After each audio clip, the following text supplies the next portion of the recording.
Welcome back to YouTube channel study कर। Friends, आज हमारा एमपीजीके की सीरीज में जो इंग्लिश मीडियम में वीडियो चल रहे हैं उसका एक नया टॉपिक है और आज का टॉपिक है Kadapa and Vindhyan rock system. We were studying MP rock system. हम मध्य प्रदेश के शैल समूह का अध्ययन कर रहे थे जिसमें हमने मध्य प्रदेश के शैल समूह को रॉक सिस्टम को 7 पार्ट्स में डिवाइड किया था और उसमें हमने आर्कियन रॉक सिस्टम और धारवाड़ रॉक सिस्टम को स्टडी कर लिया है। If you have not studied that video, go and watch that video in our playlist and come back to know about the Kadapa and Vindhyan rock system. So let's start this lecture without wasting our time. हम Kadapa rock system के बारे में पहले study करेंगे, फिर Vindhyan rock system के बारे में। तो पहले कडप्पा रॉक सिस्टम को जानते हैं। दोस्तों, कडप्पा रॉक सिस्टम, इसका नाम कहां से आया? सबसे पहले दिमाग में उठना चाहिए सवाल कि कडप्पा नाम क्यों पड़ा। आंध्र प्रदेश में एक जगह है और वो जो जगह है उसका नाम है कडप्पा। तो आंध्र प्रदेश में पहली बार कडप्पा रॉक सिस्टम को डिस्कवर किया गया, खोजा गया। That's why it is named as Kadapa rock system. तो इसका नाम पड़ा है, आंध्र प्रदेश के एक जगह है कडप्पा क्षेत्र, रीजन, उस आधार पर इसका नाम रखा गया था। अब दूसरा सवाल ये आता है कि कडप्पा रॉक सिस्टम बना कैसे, ये कडप्पा प्रकार की चट्टानें बनी कैसे? तो कडप्पा जो चट्टानें हैं ये बनी हैं धारवाड़ रॉक सिस्टम से। मैंने आपको एक सीरीज बताई थी, मैं फिर से बताता हूं कि जब वॉल्केनो फटता है, ज्वालामुखी फटता है, तो ज्वालामुखी के अंदर का जो मटेरियल है उसे हम मैग्मा कहते हैं। और जब मैग्मा बाहर आता है तो वो ठंडा होता है, तो वो ठंडा होकर के लावा में कन्वर्ट हो जाता है और लावा फिर और ठंडा होके अग्नेय या इग्नियस रॉक में कन्वर्ट हो जाता है और फिर इग्नियस रॉक आर्कियन रॉक में बदला था और फिर आर्कियन रॉक से धारवाड़ रॉक बना और धारवाड़ रॉक से फिर कडप्पा और विंध्यन रॉक सिस्टम बना है। तो आप समझ गए होंगे कि Kadapa rock system formed due to erosional and deposition process over the Dharwad rock system. Dharwad rock में निक्षेपण मतलब होता है डिपोजिट। हवाएं चलती हैं, नदियां चलती हैं, किसी न किसी माध्यम से मटेरियल वहां पे इकट्ठा होता है, इसे डिपोजिशन कहते हैं। और क्षरण होता है, अपक्षय होता है। अपक्षय का मतलब होता है इरोजनल प्रोसेस, ये हवाओं के माध्यम से होता है। केमिकल रिएक्शन होती हैं, तो बहुत सारे वेदरिंग एजेंट्स होते हैं जो किसी रॉक को, चट्टान को तोड़ देते हैं। तो जब वो टूटता है तो इसे इरोजन कहते हैं। तो लगातार समय, जैसे जैसे समय बीतता है तो रॉक, दूसरे प्रकार के रॉक का जन्म होता है और इस रॉक का नाम है कडप्पा रॉक। मैं आपको बता दूं, Kadapa rock, these are sedimentary rocks. ये एक अवसादी चट्टान है। अवसादी का निर्माण अग्नेय से होता है, ठीक है? तो यहां पर आप अपने नोट में लिख लें, these are formed due to erosion and deposition on Dharwad rock. इसका नाम कहां से आया था? इसका नाम आया है कडप्पा, आंध्र प्रदेश में एक एरिया है, वहां पहली बार इसको डिस्कवर किया गया, इसको खोजा गया। अब हम अगर कडप्पा रॉक सिस्टम को देखें स्टूडेंट, तो भारत में ये कई जगह फैला हुआ है। भारत में ये दिल्ली रीजन, राजस्थान,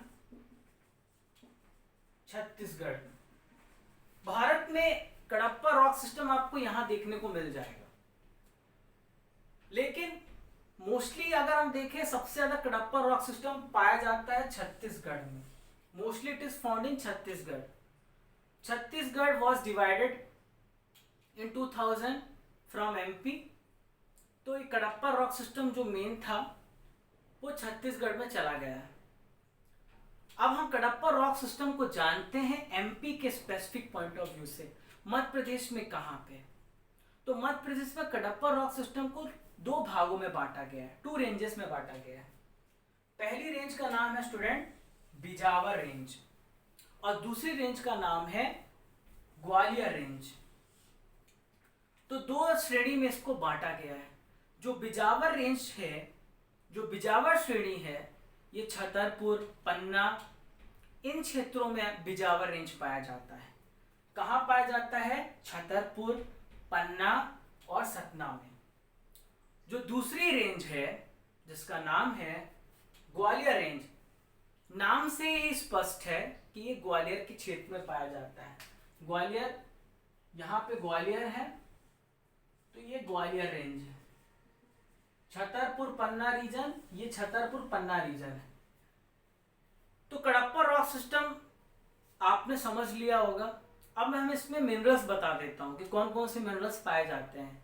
तो जो बिजावर रेंज है, बिजावर रेंज में लाइमस्टोन पाया जाता है, चूना पत्थर पाया जाता है, बालू पत्थर पाया जाता है, सैंडस्टोन पाया जाता है, हेमाटाइट लोहा पाया जाता है, लोहा का एक ऐश पाया जाता है और क्वार्टजाइट पाया जाता है। तो आप इसे नोट कर लें। These are the important minerals that are found in the Bijabar range. Now we see which type of minerals are found in Gwalior range: limestone and sandstone. Students and listeners और मेरे प्यारे dear दोस्तों, आपने Kadapa rock system को study कर लिया। अब इसी में एक टॉपिक और है, एक और रॉक सिस्टम है और ये रॉक सिस्टम है विंध्यन रॉक सिस्टम। पहले जानते हैं कि विंध्यन रॉक सिस्टम का नाम विंध्यन क्यों पड़ा। स्टूडेंट, विंध्यन रॉक सिस्टम का नाम इसलिए पड़ा है क्योंकि इसका नाम आया है विंध्यन माउंटेन से, विंध्यन पर्वत से।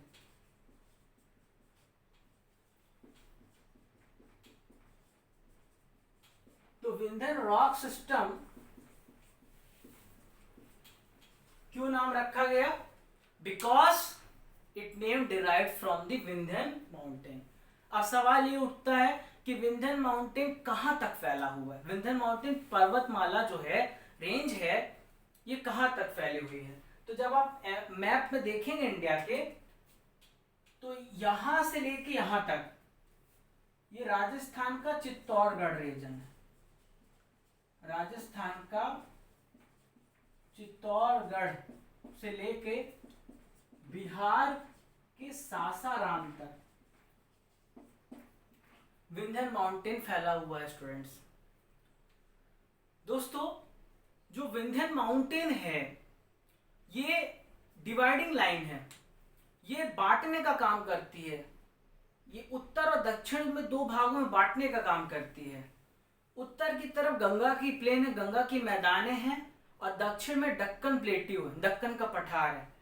तो it is a dividing between the Ganga plain and Deccan plateau. Understood? यहां तक आपने चीजों को समझ लिया होगा। विंध्यन रॉक सिस्टम के बारे में अगर मैं आपसे बात करूं तो it is a great source of red stone, लाल पत्थर। लाल पत्थर का काफी बड़ा सोर्स है। जो लाल किला बना है, जो बड़े बड़े मॉन्यूमेंट्स हैं और आर्किटेक्चर, जो हमारे हिस्टोरिकल आर्किटेक्चर हैं, आर्किटेक्चर साइट्स हैं, इसमें ताजमहल है और भी जो भारत में बने हुए हैं। बेसिकली एग्जांपल लाल किला और ताजमहल, ये दोनों किसके बने हुए हैं? रेड स्टोन की मदद से बने हैं, जो इनके बेस हैं। तो ये पाया कहाँ गया? ये पाया गया विंध्यन रॉक सिस्टम में। तो it is also use for building the house hold. It is famous for house building structure. घर बनाने के निर्माण में जो पत्थर इस्तेमाल किए जाते हैं वो विंध्यन रॉक सिस्टम से निकाले जाते हैं। दोस्तों, आपने नाम सुना होगा पन्ना फेमस फॉर डायमंड। तो it is also famous for obtaining the diamond, and Panna and Golconda both are well known for diamond. and they are being found in Vindhyan rock system. Now let's talk about the contest in MP. MP में जो Vindhyan rock system है इसको दो types में बांट देते हैं. पहला टाइप है सिमरी रेंज और दूसरा है कैमूर रीवा भांडेर रेंज. तो सिमरी रेंज ये वाला भाग जो है ये सिमरी रेंज का है. सोन वैली रीजन जहां पे सोन घाटी है, सोन अमरकंटक से निकलती है और बिहार की तरफ चली जाती है गंगा से मिलने के लिए. तो ये सोन घाटी का जो क्षेत्र है इसे सिमरी रेंज कहते हैं और इसमें पाया क्या जाता है लाइमस्टोन, सैंडस्टोन, बालू पत्थर और चूना पत्थर. अब बात करते हैं कैमूर रिवर भांडेर रेंज. ये रीजन कहलाता है कैमूर भांडेर रीवा रेंज और इसमें ये जो रीजन है इसको दूसरे नाम से भी आप लिख सकते हैं, बुंदेलखंड और बघेलखंड. तो ये पूरा रीजन जो है बुंदेलखंड बघेलखंड का रीजन कहलाता है. इसमें कौन कौन से डिस्ट्रिक्ट आएंगे? पन्ना, छतरपुर, रीवा, सतना. इसमें क्या पाया जाएगा? डायमंड पाया जाता है इस रीजन में, लाइमस्टोन पाया जाता है, सैंडस्टोन पाया जाता है. Students, we have completed this Kadapa and Vindhyan rock system. Hope so you have liked my lecture. आपको मेरा लेक्चर पसंद आया होगा. अगर लेक्चर पसंद आया होगा तो दोस्तों मेरी मेहनत के लिए आप शेयर ज़रूर करें क्योंकि बिना आपकी सहायता के हम ग्रो नहीं करेंगे. और मेरे मोटिवेशन के लिए लाइक करें ताकि मैं ऐसी वीडियोस आपके लिए ले सकूं और कमेंट करें ताकि मुझे ये भी पता चल सके कि आपको कहाँ पे दिक्कत हो रही है. आपके सजेशन कमेंट के रूप में हम तक पहुँचे. वीडियो अच्छा लगा है तो लाइक करें और सब्सक्राइब करें इस चैनल को और बेल आइकन बटन दबाना ना भूलें. Thanks for watching this video. जय हिंद दोस्तों.